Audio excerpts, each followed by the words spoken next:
After months of waiting and listening to leaks and rumors about their roster, the Toronto Defiant have officially made their team official for 2023. And it's pretty much exactly what you anticipated and what we were told. It is a 7-player roster with Kaluj, Speedily, Sam, Hydron, Ultraviolet, OG, and Sir Majed. However, for those of you who keep up with the leaks and rumors, you may have noticed that someone's missing. Initially, Reiner was also supposed to be on this team, but as of right now, he is not under contract with Toronto Defiant. I'm not exactly sure why that is. Maybe they're still in negotiations, or perhaps they broke it off. Don't really know all of the details there. But for whatever reason, Reiner is not there like anticipated. If anything changes in that regard, I'll be sure to let you know. But let's talk about what they actually have, what's visibly seen. So looking at this roster as a whole, it's solid. It gets the job done. There's a lot of talent being boasted here, a ton of upside. All of these players are young, coming off of rookie seasons, where all of them showed at least some promise, and in some cases, a lot. There's a good bit to work with for Coach Kasoris here. He has a lot of bright young players to try and do something special with. They're all relatively skilled, both as a unit and individually, and an underrated aspect of this team coming together is that they basically all already have previous experience working with each other under American Tornado and such, and in contenders in general. With the exception of Sir Majed, I am pretty sure that everybody else on this roster has been on the same team together in the past as part of American Tornado,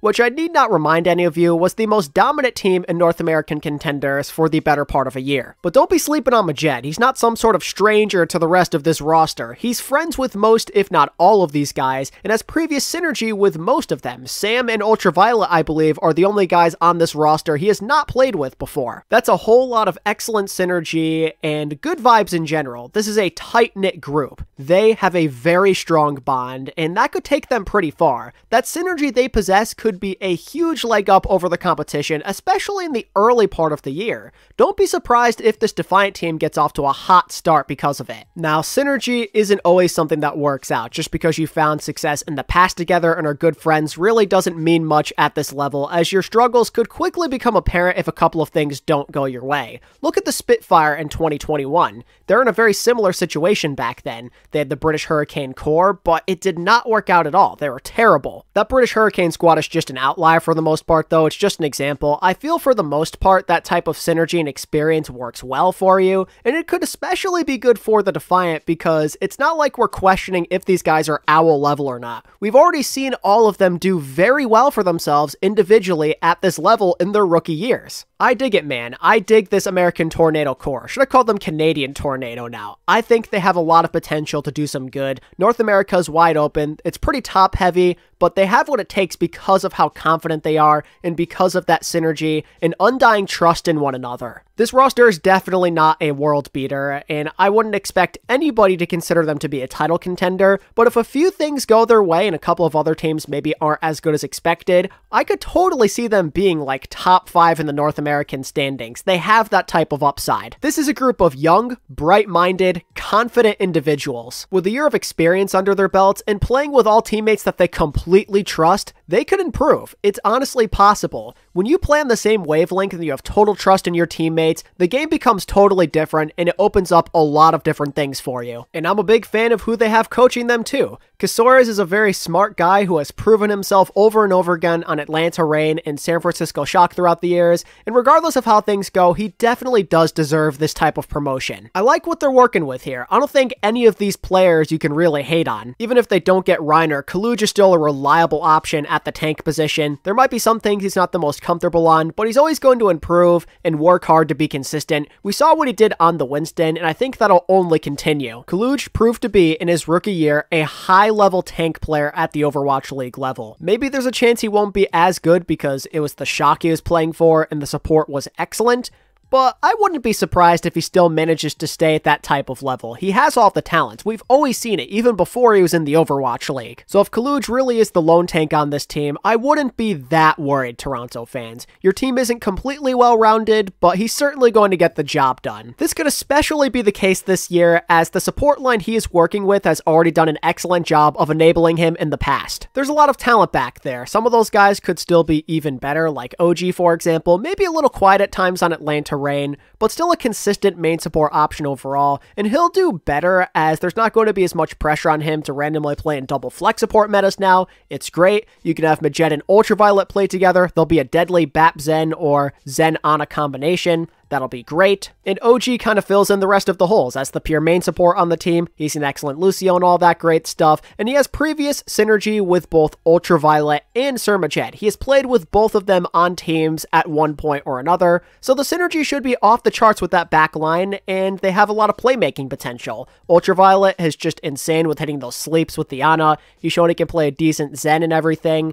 But then you have the different style if you want to play with Maget instead. It was a bit more aggressive. There's a lot of balance to that backline, which I appreciate. The real question comes down to the DPS. I think that is the part of this roster that decides how far they can go. All three of these guys are well liked and are thought of as people who can do some real damage in this league. They're mechanically talented. But so far, the only guy with real starting time at the Overwatch League level is Hydron. If there's one guy that I know for sure can be consistent on this team, it is most certainly him, as he had a superb rookie season that kind of gets underlooked. He did a great job on hitscan, especially as a prolific Sojourn, and he could hang in there with the best hitscans in the league. Hydron surely brings a lot of stability, but he can't do it alone. It's going to be on both Sam and Speedily to play at the level that we know they can, through the flashes that we did see when they actually did get to start. Because honestly, I like them both. There's just no guarantee that they work out. Sam showed on the Shock during his limited playtime that he can be a good option. Very flexible and versatile, playing tons of different heroes, be it on both Projectile and even Sojourn.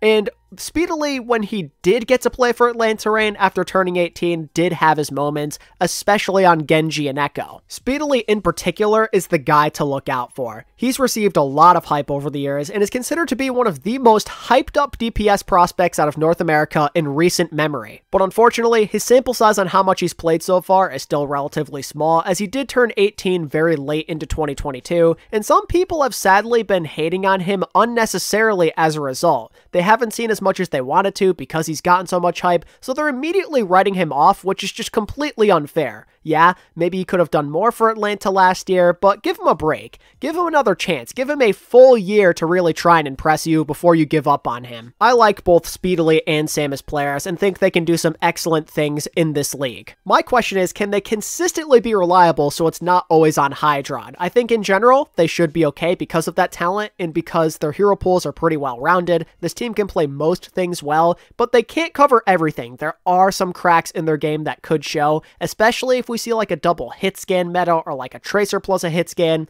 That could be a weird situation for this team. We're just going to have to see how they can adjust. And generally, I like this Defiant team. I was a little worried about them heading into this offseason after they got rid of their whole core again, but they've done a good job of addressing needs. They aren't perfect. There may be a couple of holes in their game that could leak through, and you don't really consider them to be a tippity top tier roster, but they're likable. They should get the job done, and they will be competitive in all likelihood. This is a fan favorite type of roster. They're not just talented, but they are likable. A lot of North American fans should be flocking right over to Toronto. This will be a big year for them. Their support should be through the roof, and I'm very happy for them. Now it's just a matter of waiting, both for the season to begin and looking at what other North American teams do so we know how they stack up with the rest of their competition. Let me know what you think of this new Defiant roster down in the comments below. Will they be good? Will they flop? Let me know what you think. And if you enjoyed this video and you want to stay up to date with all things Overwatch League news related, give this video a like, subscribe to the channel if you're new, and enable that bell icon so you don't miss out on any of my future content. And until next time, this is ATP, signing out. Peace.